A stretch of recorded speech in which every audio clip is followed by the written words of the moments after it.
Everyone, welcome to my channel M education. Friends, मैं आज आपको चैप्टर 8 की समरी एक्सप्लेन करूँगी। Class 11th English. चैप्टर का नेम है सिल्क रोड। इसे लिखा है निक मिडलटन ने। तो चलिए देरी ना करते हुए हम अपनी समरी को शुरू करते हैं। In this essay the writer describe his journey to mount Kailash. The essay has been named silk road after the famous silk route of ancient time. It was through this route that the silk merchant of India and China visit these countries. इस लेख में जो लेखक है वो कैलाश पर्वत की यात्रा के बारे में वर्णन करता है और वो बताता है कि ये जो चैप्टर का नेम है वो इसलिए रखा गया है क्योंकि इस नाम से, सिल्क रूट के नाम से एक मार्ग हुआ करता था जिस पर भारत और चाइना के जो व्यापारी हैं वो अपना व्यापार करने के लिए आया जाया करते थे। The writer undertakes this journey to mount Kailash to complete the kora. जो लेखक है वो यह यात्रा कैलाश पर्वत की परिक्रमा करने के लिए करता है। He begins the description of this journey from a place called रावू। एक जगह है रावू, वो वहाँ से अपनी यात्रा को शुरू करता है। There a lady of the area Lamo gave him a present. It was a long sleeved sheep skin coat. वहाँ पर रावू नाम की जगह से वो अपनी जर्नी को शुरू करता है। वहाँ पर उसे लामो नाम की एक लेडी मिलती है जो कि उसे लंबी लंबी बाजुओं वाला एक भेड़ की खाल का एक कोट देती है पहनने के लिए। She said that it would protect him from the cold at mount Kailash. वो लेखक को बताती है कि ये कोट आप ले लीजिए जो कि आपको कैलाश पर्वत पर जो बर्फ़ होती है, ठंड होती है, उससे बचाएगा। A man named Tsetan was with him who was to guide him for most of the way. जब लेखक अपनी यात्रा शुरू करने चलता है तो उसे एक सैटर्न नाम का व्यक्ति है उसके साथ जो कि उसका गाइड है और उसे यात्रा करने के लिए उसे गाइड करेगा और उसे लेकर जाएगा। They continue their journey from there. वो यहीं से अपनी जो जर्नी है वो कंटिन्यू रखते हैं। They took a short cut to which Saturn said would take them directly towards mount Kailash. जो सैटर्न है, जो लेखक का जो मित्र है, जो गाइड है, उसने एक ऐसा रास्ता बताया है शॉर्टकट जो सीधे माउंट कैलाश पर जाकर रुकेगा। That shortcut took them across vast open plain. जब वो शॉर्टकट ख़त्म होता है तो वो एक ओपन फील्ड में जाकर पहुंच जाते हैं, खुले मैदान में पहुंच जाते हैं। देयर दे सा गैल्जर्स that were grazing the grass. वहाँ पर लेखक और सैटर्न क्या देखते हैं कि जो गैल्जर नाम के जो पशु हैं वो वहाँ पर घास चर रहे हैं। A little further, थोड़ी सी दूर, they came across wild ass। वो थोड़ी सी दूर पे क्या देखते हैं दोनों की एक जो वाइल्ड एज है, जो जंगली गधे हैं, वो उन्हें वहाँ पर दिखाई देते हैं। They saw a herd galloping across the grassy land। और उन्हें दूर कहीं एक पशुओं का झुंड जाता हुआ दिखाई देता है। Then they passed the dark tent of nomad. फिर वो थोड़ी आगे चलते हैं तो उन्हें जो बंजारे होते हैं जो एक स्थान से दूसरे स्थान पर अपना घर बनाते रहते हैं, वो बदलते रहते हैं अपनी जगह को, वो वहाँ पर पहुँचते हैं। नोमेड के टेंट देखते हैं वो। These tents were isolated. वो लेखक देखता है कि वहाँ पर अलग अलग टेंट लगे हुए हैं। तिब्बतन मस्टिफ आ ह्यूज डॉग। वहाँ पर एक तिब्बत का मस्टिन नाम का एक बड़ा सा डॉग है। गार्डेड ईच टेंट, जो कि उन टेंट को उनकी रखवाली कर रहा है, उन्हें गार्ड कर रहा है। When the writer vehicle pass this tent this dog chased him and bark furiously.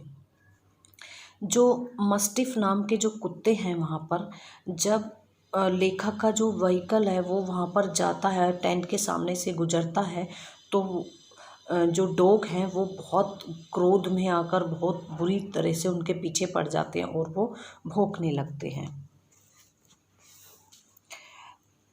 These Tibetan Mastiffs were the favourite dog in China imperial court. ये जो डॉग हैं ये चाइना के शाही कुत्ते माने जाते हैं। They help them in hunting, क्योंकि चाइना के जो व्यक्ति हैं उन्हें ये शिकार करने में मदद करते हैं ये कुत्ते।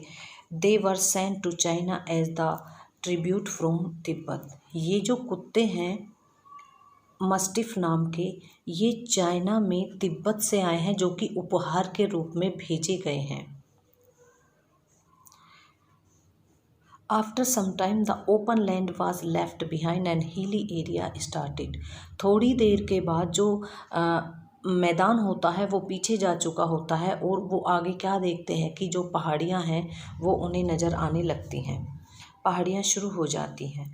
At open place it was difficult to go ahead as there was ice on the way and it was sleep। वो क्या देखते हैं, जैसे ही वो चलते हैं, क्योंकि हमें मैदानों में चलना आसान होता है, जब वो पहाड़ी पर चलते हैं तो उन्हें चलना मुश्किल हो जाता है और वो देखते हैं कि पहाड़ियों पर बर्फ़ है, उन जो कि चढ़ाई है उनकी पहाड़ियों पर, वो वहाँ पर बहुत ही डिफ़िकल्ट है। If their vehicle had slipped, क्योंकि जो उनका व्हीकल है वो स्लिप हो सकता है वहाँ पर। इट कुड बी फैटल, जो कि उनके लिए घातक साबित हो सकता है। अगर वो फिसल गए तो राइडर को चोट भी लग सकती है और सैटन को भी लग सकती है। But Tsetan took some soil and spread it on the snow. लेकिन जो सैटन होता है, जो गाइड होता है, उसके दिमाग में एक विचार आता है और वो मिट्टी लेता है और जहाँ जहाँ जैसे उसकी जो व्हीकल है वो जाता है वहाँ पर वो मिट्टी बर्फ़ के ऊपर डाल देता है। In this way they were able to cross that patch of snow curiously. वो सावधानी से इस तरीके से धीरे धीरे निकल जाते हैं। After sometimes they faced another blockage. थोड़ी दूर वो चलते हैं, फिर वो देखते हैं रास्ता बंद है वहाँ पर। This time Tsetan decided to try drive. वो कहता है, जो सैटन होता है वो निश्चय करता है कि मैं ड्राइविंग करूँ, मैं चलाऊँगा, राउंड राउंड मैं चलाऊँगा, गोल गोल वो बर्फ़ पर चलाकर ले जाएगा। द स्लोप वाज स्टीपी, क्योंकि जो ढलान वहाँ पर ढलान सीढ़ियाँ हैं। But it was able to pass it safely. लेकिन जो सैटन होता है वो गाइड होता है, वो उन रास्तों के बारे में पहले से ही जान चुका होता है और वो धीरे धीरे सुरक्षित रूप से वहाँ से निकल जाते हैं। When they reached the top of the pass, जब वो एक दर्रे के पास पहुँचते हैं, they stopped and Saturn checked the tire। वो रुक जाते हैं वहाँ पर और जो सैटन होता है वो जो उनका व्हीकल होता है उसको वो उसके टायर वो चेक करने लग जाता है। Then he unscrewed the top of the petrol tank. फिर जो सैटन होता है वो पेट्रोल के टैंक को खोल कर देखता है। अलाउड हिज गेम, वो देखता है कि उस पेट्रोल की जो टंकी होती है उसमें से सी की आवाज़ निकलती है। ही सेड दैट, वो बताता है कि atmospheric pressure was causing the fuel to expand. वो राइटर को बताता है कि जो ये सी की आवाज़ आ रही है क्योंकि यहाँ पर ऐसा एटमॉस्फेयर है, उसकी वजह से जो पेट्रोल है वो फैल रहा है। Then they continue their journey, फिर वो अपनी यात्रा शुरू कर देते हैं, कंटिन्यू रखते हैं। They reached the other side of the pass, फिर वो दर्रे के दूसरी तरफ पहुंच जाते हैं। There they found man with pickaxes and the shovels wearing sheep skin coats. वहाँ पर वो देखते हैं कि कुछ व्यक्ति कुदाले और फावड़े लिए हुए हैं और वो जो शीप की खाल का जो कोट होता है वो पहने हुए हैं।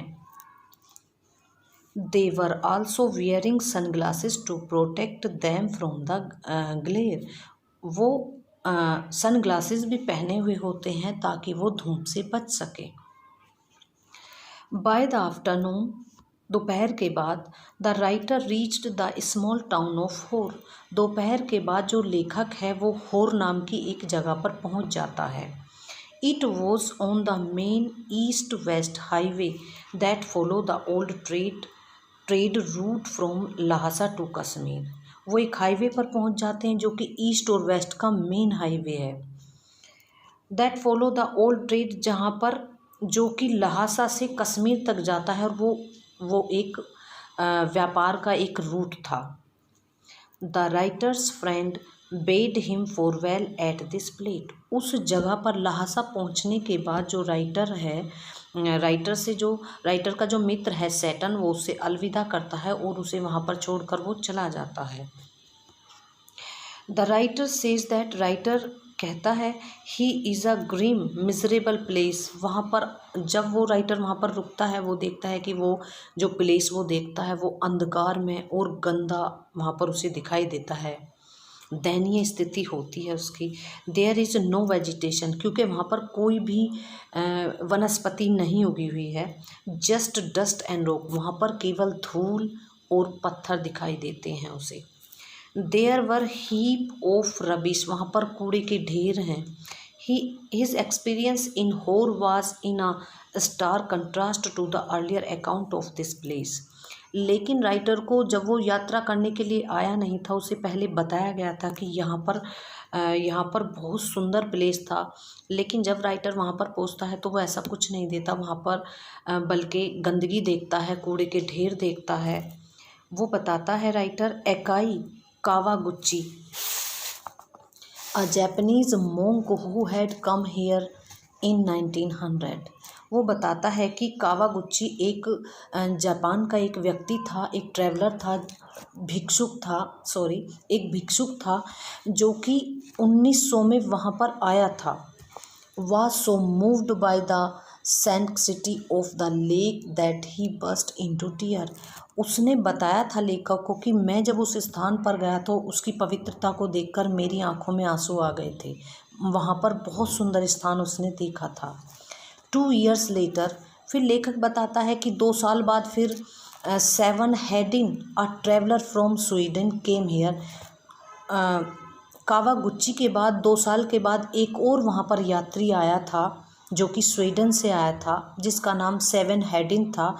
उसने भी बताया कि the holy place had a similar effect on, कि इतना पवित्र स्थान है ये कि मुझ पर इसने बहुत प्रभाव डाला है। लेकिन जब राइटर वहाँ पर आया, राइटर को ऐसा कुछ भी नहीं दिखाई दिया और राइटर को वहाँ पर गंदगी, धूल, पत्थर, ये सब चीज़ें दिखाई दी।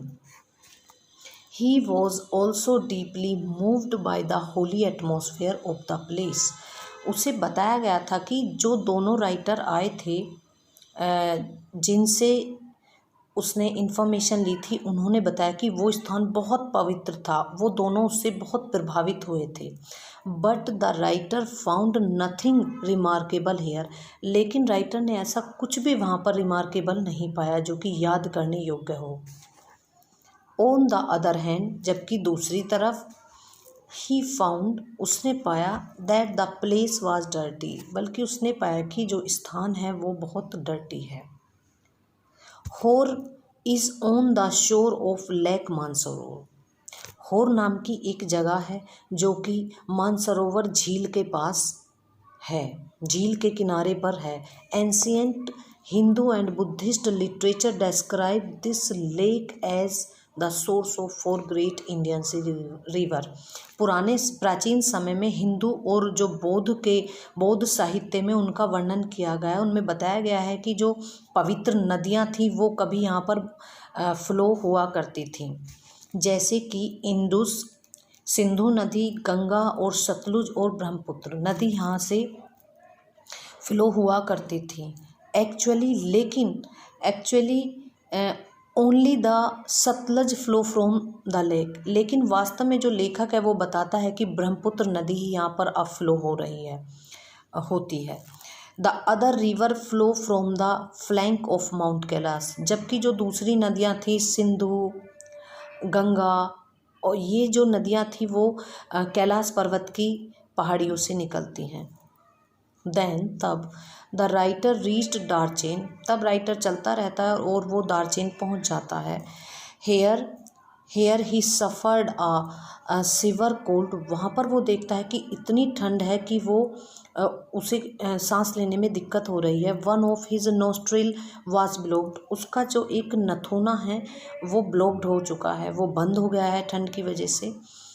There was already shortage of oxygen in that area, क्योंकि वहाँ पर पहले से ही ऑक्सीजन की शॉर्टेज है, जिसकी वजह से जो राइटर है वो प्रॉपरली सांस नहीं ले रहा है।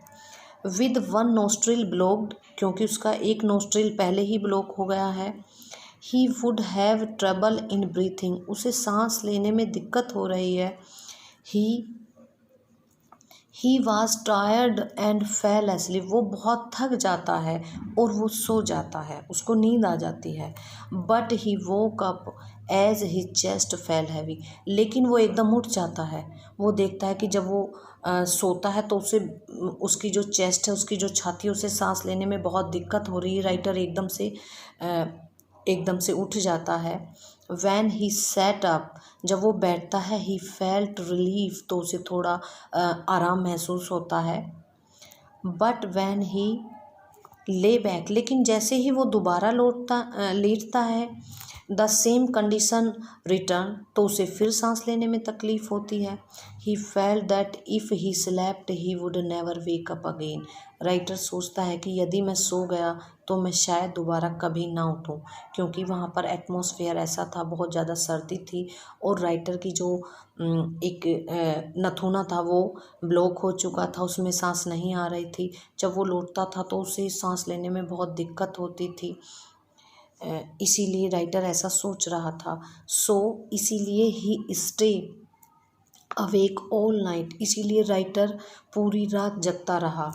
द नेक्स्ट मॉर्निंग, अगली सुबह, Tsetan took him to the Darchen medical college, जो सैटर्न था उसका गाइड, वो उसे दार्चेन कॉलेज में, मेडिकल कॉलेज में मिला। देयर आ तिब्बतन डॉक्टर, वहाँ पर एक तिब्बत का डॉक्टर था उस कॉलेज में। Gave some medicine, it had a good effect on him and he had a sound sleep that night. जो मेडिकल में एक तिब्बत का डॉक्टर था, उस डॉक्टर ने लेखक को कुछ दवाइयाँ दी। जब लेखक ने वो दवाइयाँ खाई तो उसे कुछ रिलीफ मिला, आराम मिला, और वो लेखक उस रात आराम से सो पाया। The writer had been told that in the pilgrim season, writer को बताया गया कि ये धार्मिक स्थल है, ये अब सीज़न चल रहा है कि यहाँ पर पर्यटक आते हैं और यात्रा करते हैं कैलाश पर्वत की, उसके बारे में बताया गया। दार्चेन वाज बस्टलिंग विद विजिटर, उसे ये बताया गया था राइटर को कि जो दार्चेन है यहाँ पर भीड़ रहती है खचाखच, बहुत सारे विजिटर आते हैं। But he found that there were no pilgrims in that town, उसे बताया गया, लेकिन राइटर ने देखा कि उस कस्बे में तो कुछ भी ऐसा नहीं है जो कि धार्मिक हो और बहुत सारी भीड़ लग रही हो। उसे कुछ भी ऐसा नहीं पाया गया जो कि उसे पहले बताया गया था। इसीलिए ही वॉज डिसअपॉइंटेड विद दार्चेन, इसीलिए वो दार्चेन को देखकर डिसअपॉइंटेड हो गया, निराश हो गया। Here Tsetan left him and return to Lhasa, जो सैटर्न था वो वहाँ पर उसे छोड़कर लहासा को चला गया। एज सैटर्न हैड लेफ्ट, जैसे ही सैटर्न उसे छोड़कर गया, द राइटर ने सोचा that there was no one who knew enough English even to answer his basic question, writer ने वहाँ पर सोचा मैं किससे बातें करूँगा, मैं किससे पूछूँगा, मेरे क्वेश्चन के आंसर कौन देगा, क्योंकि यहाँ पर तो मुझे कोई इंग्लिश बोलने वाला नहीं मिलेगा। विच ही वॉज, बट दैन, लेकिन तभी, ही मैट नोरबो इन अ कैफ़े, लेकिन तभी कैफ़े में, जो लेखक है कैफ़े में उसे एक नोरबो नाम का व्यक्ति मिलता है। The cafe was small dark and cavernous, लेखक क्या देखता है, जो कैफ़े है वो एक गुफा की तरह लग रहा था, बिल्कुल अंधेरा था वहाँ पर और छोटा सा कैफ़े था। The cafe had a single window beside which he was sitting, उस कैफ़े में एक ही विंडो थी जो कि बहुत छोटी थी, जिसके पास वो बैठा था। देन तभी Norbu came and asked him, Norbu उसके पास आया और उससे पूछने लगा if he could sit there, क्या मैं आपके पास बैठ सकता हूँ। As Norbu knew English, Norbu ने जब इंग्लिश में बोलना शुरू किया, both of them starting started conversing, तो दोनों ने इंग्लिश में बातें करनी शुरू कर दी। Norbu told the writer, Norbu ने राइटर को बताया that he was a Tibetan, कि मैं तिब्बत से हूँ, मैं तिब्बत का हूँ। ही वॉज वर्किंग, मैं कार्य कर रहा हूँ, बीजिंग में कार्य कर रहा हूँ, at the Chinese academy of social science, China में जो सोशल एकेडमी है मैं उसमें काम करता हूँ, लेकिन मैं तिब्बत का हूँ। In the institute of ethnic literature, वो चाइना के social science institute of ethnic literature में काम करता था, लेकिन वो व्यक्ति तिब्बत का था। The writer was glad to find the Norbu was also going to mount Kailash to do the kora. Writer को ये जानकर बहुत खुशी हुई कि जो नोरबू नाम का जो व्यक्ति उसे मिला था वो भी कैलाश पर्वत की यात्रा करना चाहता था और वो अंग्रेजी भी बोल सकता था। जो राइटर था वो बहुत खुश हुआ। Going round mount Kailash as a pilgrimage, वो भी उसकी परिक्रमा करना चाहता था जो नोरबू था। He was writing papers about the Kailash kora and its importance in various work of Buddhist literature. जो नोरबू था वो कुछ कागज पर, वो पेपर्स पर लिखने लगा जो कैलाश पर्वत की जो विशेषताएं थी, बुद्धिस्ट के जो साहित्य में उसने पढ़ी थी, उनको वो लिखने लगा। Earlier the writer had been disappointed at the prospect of having to travel alone फिर Darjeeling. Earlier the writer had been disappointed, पहले तो राइटर डिसअपॉइंटेड हो गया क्योंकि उसे सारी यात्रा अकेले ही करनी पड़ी थी दार्जिलिंग तक, टू द माउंट कैलाश तक। वो सोच रहा था मुझे कैलाश तक भी अकेले ही यात्रा करनी पड़ेगी, बट लेकिन now he had come across Norbu and they would travel together. लेकिन अब वह खुश हो रहा था क्योंकि नोरबू अब उसके साथ हो गया था और वो दोनों यात्रा कर सकते थे। ही थॉट, उसने सोचा, that his positive thinking strategy was working well, उसने सोचा कि जो मेरी सकारात्मक जो मेरी नीति थी वो काम कर रही है। ही थॉट, उसने सोचा, Norbu would be an ideal companion for the last part of his journey, कि मेरी लास्ट की थोड़ी सी यात्रा रह रही है, उसके लिए मुझे एक अच्छा साथी मिल गया है जो कि मेरे साथ यात्रा कर सकता है। फ्रेंड्स, यहीं पर हमारी समरी ये फिनिश हो जाती है। आपको मेरी ये वीडियो कैसी लगी आप मुझे कमेंट सेक्शन में ज़रूर बताएं और मेरी वीडियो को लाइक और सब्सक्राइब करें। Thank you so much.